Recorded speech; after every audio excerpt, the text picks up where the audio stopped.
Bonjour à votre premier tuto sur comment créer un robot trading sous MKL4 pour les MetaTrader 4 et MetaTrader 5. Aujourd'hui, nous allons partir sur un exemple très simple avec MetaTrader 4.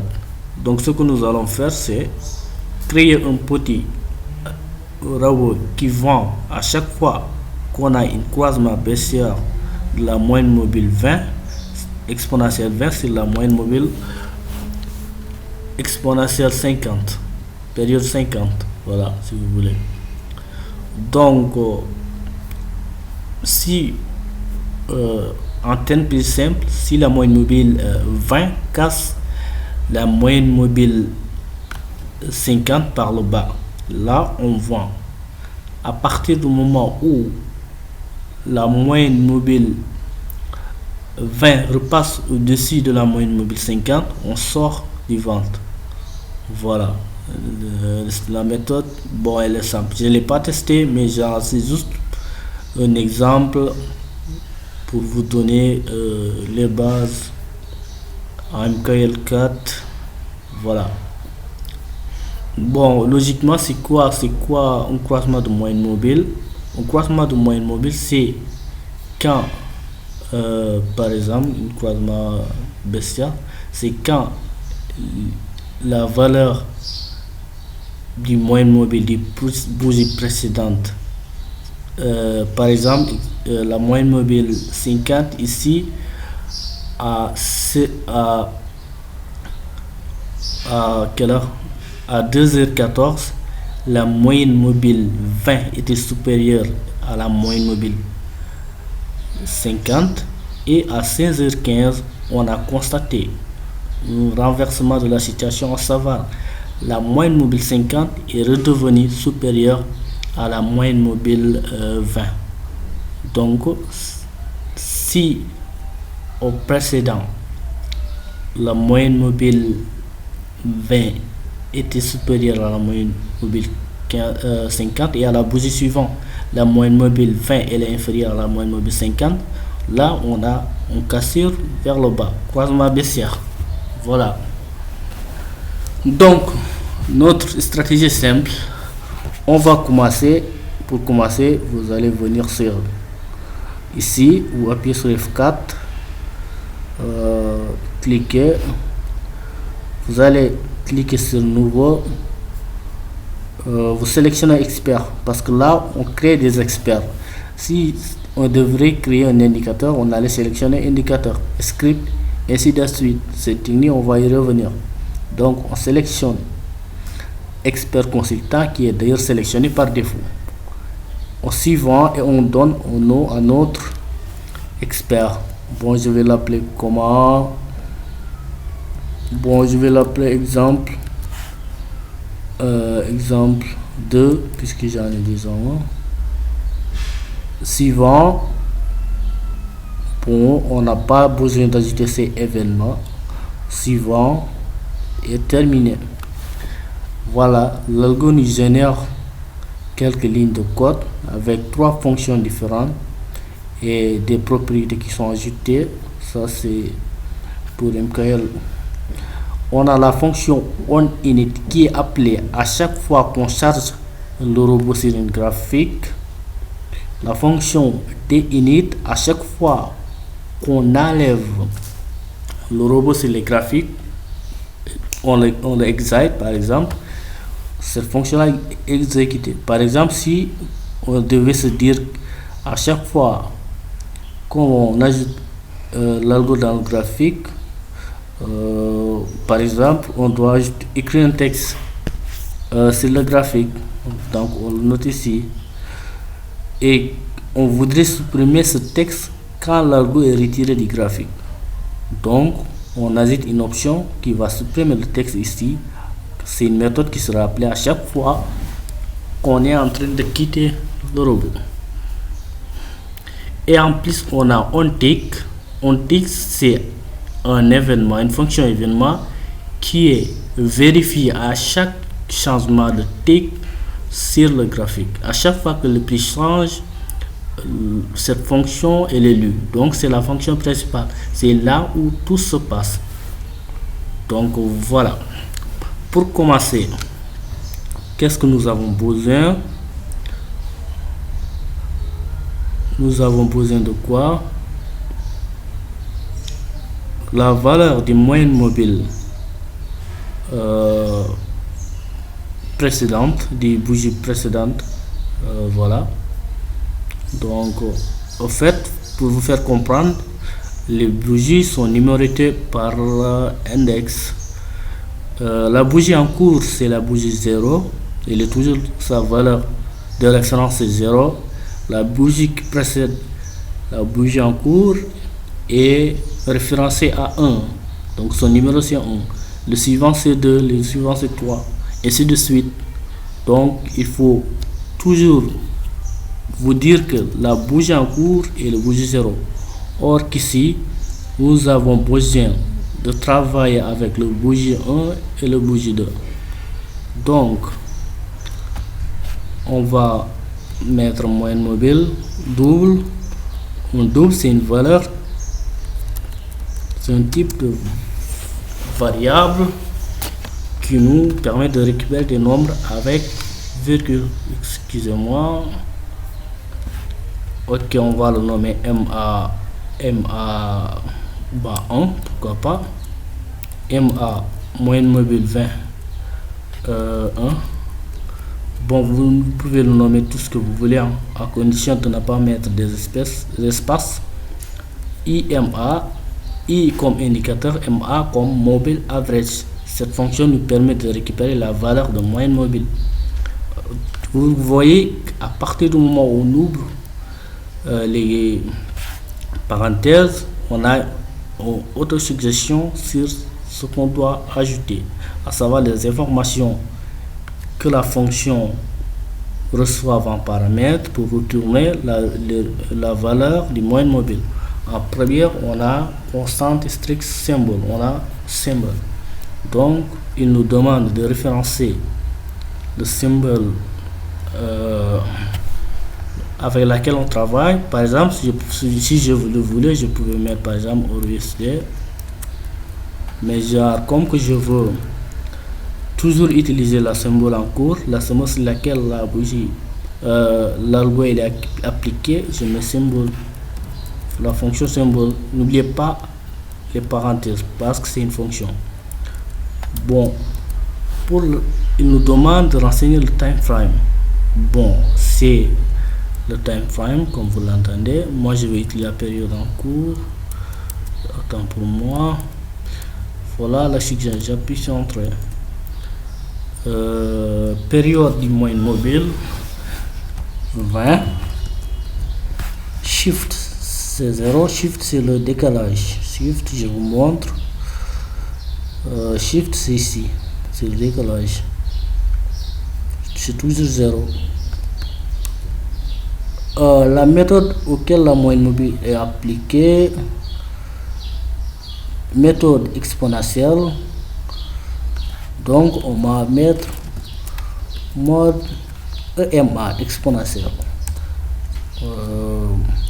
Prix, allons vérifier, appliquer à close, donc appliquer à price close. Ok, on va mettre la numéro du bougie que l'on veut. Donc je vais mettre le bougie 1 qui est la bougie précédente du bougie en cours. Bon, je copie, je colle. Je fais la même chose pour la moyenne mobile 20 du bougie 2, du bougie numéro 2. Voilà. Maintenant c'est la moyenne mobile 50 du bougie numéro 1. Période je le mets en 50. La moyenne mobile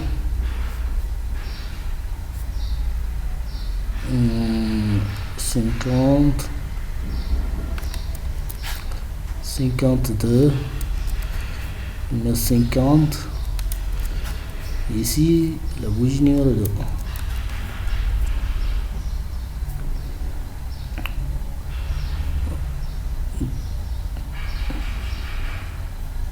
Qu'est-ce que c'est que ça?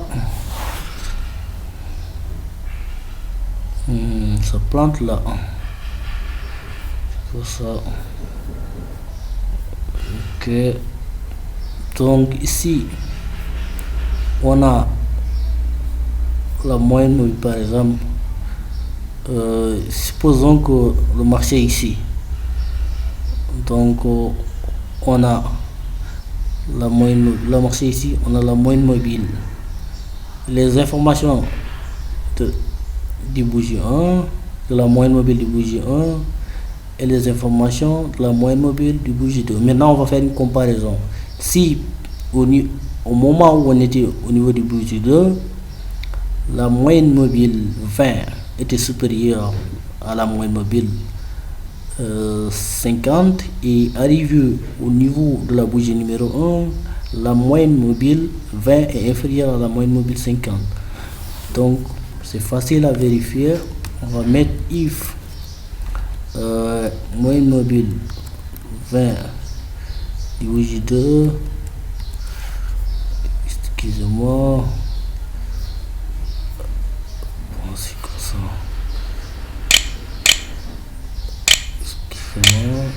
strictement supérieur à la moyenne mobile. Oh. 50 du bougie 2. Moyenne mobile 50, qu'est-ce que j'ai pris du bougie 2. D'accord. Et arrivé au niveau bougie 1, la moyenne mobile 21 est supérieure et inférieure, autant pour moi, à la moyenne mobile 50.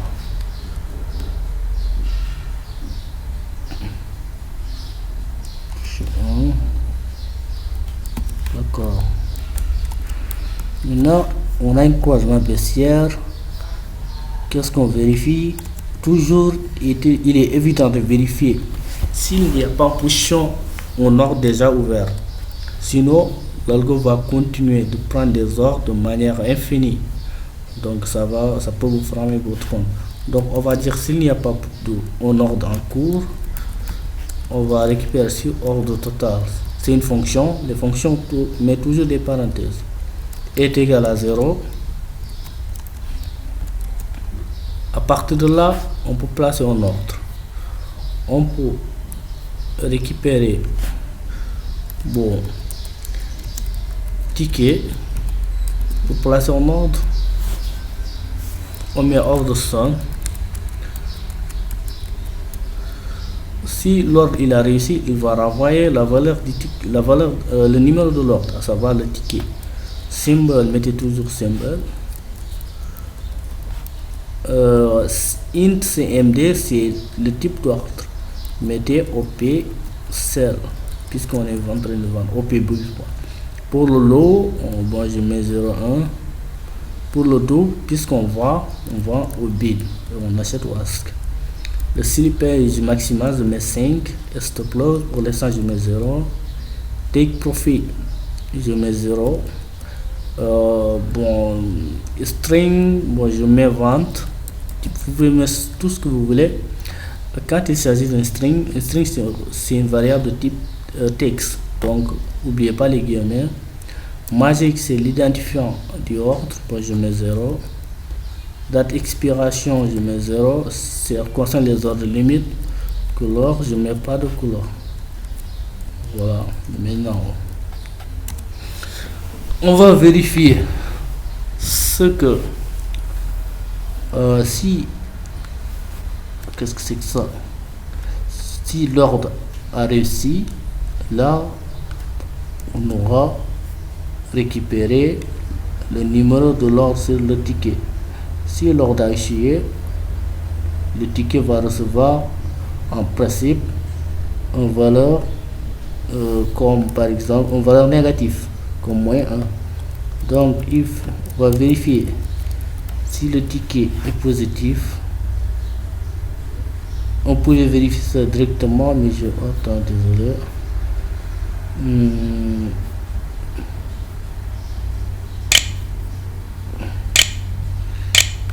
Si le ticket est positif, désolé, on va lire or point exécuté désolé, avec succès. Après, vous pouvez mettre ce que vous voulez. Voilà. Bon, on va mettre else. Else, ça veut dire sinon. Par exemple, si le ticket est inférieur à 0, on va dire que l'ordre a échoué et on récupère le code d'erreur. Voilà, le code d'erreur pour savoir pourquoi, qu'est-ce qui n'a pas marché.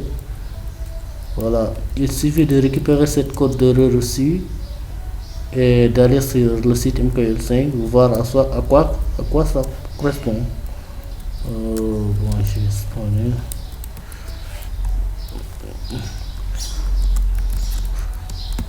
C'est une fonction de type int qui renvoie. Allez, ça marche.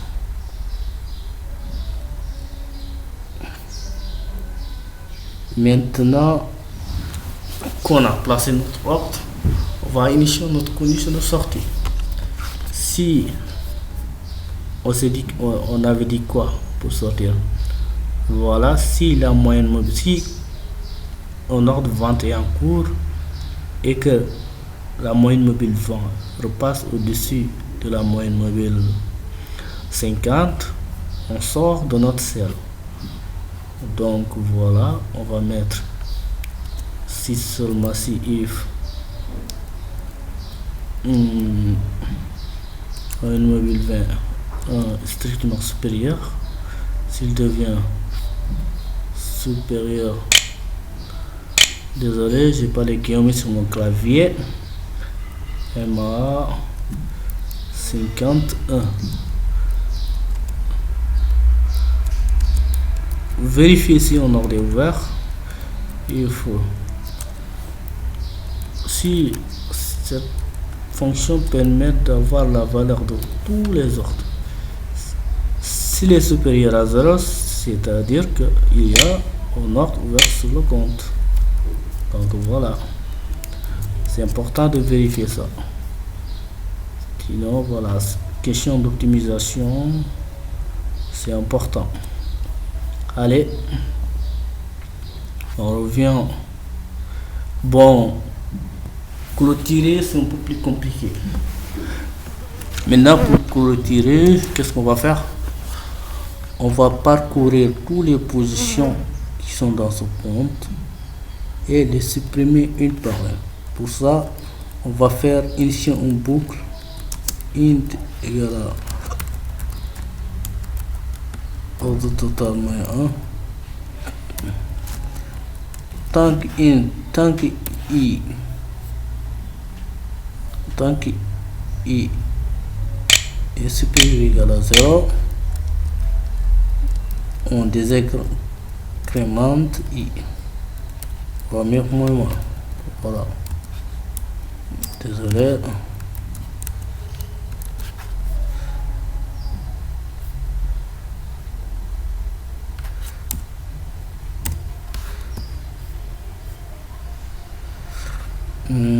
Bon, on va sélectionner les ordres qui sont en cours.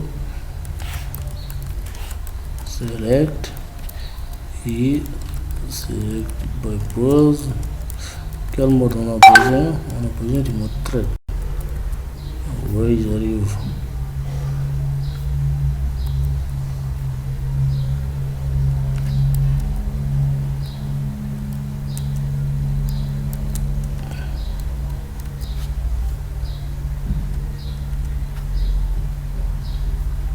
Ok. Wow, c'est long ça. Ça fait juste longtemps. Ok. Là, on sélectionne uniquement les ordres qui sont en cours. Ok. Et on sélectionne les ordres qui sont déjà ouverts. pas les ordres limites. Donc on va vérifier le type des ordres. Ordre type, excusez-moi, égal ordre type by boolean. Ordre type, je vous laisse deviner. Ordre type cell. Allez.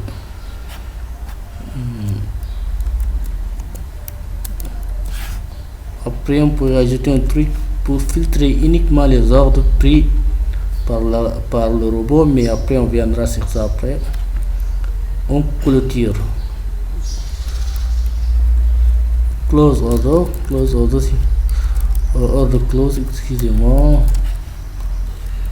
Order close est une fonction qui renvoie un bool, donc on peut directement le vérifier sans aller à une variable. Ordre tick, le numéro de l'ordre, nombre de l'ordre. Par exemple, si je voulais supprimer la moitié de mon thread, je pourrais par exemple si mon ordre avait un volume de 0,1 et que je veux supprimer uniquement, je veux clôturer uniquement la moitié, je peux faire ça. Comme ça, je vais clôturer les 0,05. Mais là, je vais clôturer. Price, ça va dépendre. On était vendeur, donc pour sortir on achète. Donc on se rasque, on entre bits et on se rasque pour un achat. Après il faut vérifier ça. Double piste sortie, il y a là. Bon,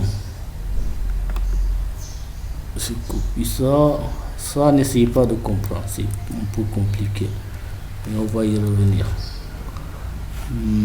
Si c'est un achat, alors on sort au bid. Si c'est un achat, on sort. Allez.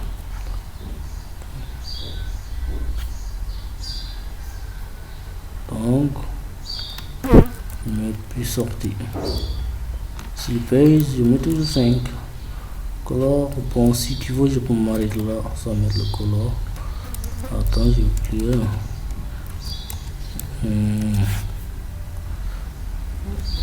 Ok, print all, clôturer avec succès. Else on met quoi? Bon, si l'on n'a pas été closé, c'est qu'il y a une erreur. On va checker cette erreur là. On va mettre un échec de clôture de l'ordre. Bon, code d'erreur. Bon, sachez que cet encadrement sera remplacé par le code d'erreur. Donc voilà, je mets espace. Après on récupère la dernière erreur. Voilà. Oh là là. Allez, maintenant on clôture, c'est fini. Pour l'instant on n'a pas ajouté de take profit ni de stop loss. On n'a pas de take profit ni de stop loss. On va tester ça. Bon, pour tester, venez ici, vous choisissez le nom de l'algo, il est exemple 2. Time frame, je vais mettre /4, symbole ou USD, date de test du 1er janvier, je vais aller jusqu'à aujourd'hui, corrigez-moi le 6 et je lance le test. Voilà, d'abord ça va charger.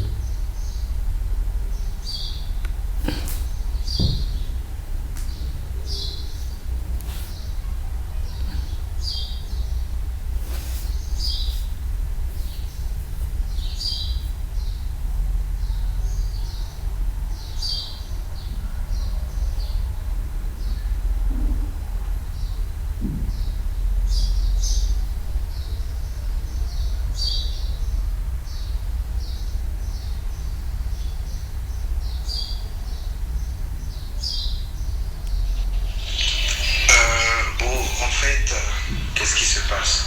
Bon, Pour le on va take profit, tester. c'est bien ça. C'est le nombre de pips qu'il faudra programmer. Mettons pour le stop loss, il y a des options. Bon, voilà, le test est C'est fini. le nombre de pips qu'il faudra programmer. On a Mais fait un l'option profit de numéro 3, c'est comme un stop 536 loss dollars. dynamique. Si Un par facteur exemple, j'ai profit une de position 3,5, c'est-à-dire et risqué que les cours 1 pour gagner 3. Malheureusement, on a 9 trades. Je pense que le premier trade, c'est quand c'est. Bon, ça manque pas mal de trucs pour optimiser et tout. Voilà. La prochaine vidéo, on va ajouter un stop loss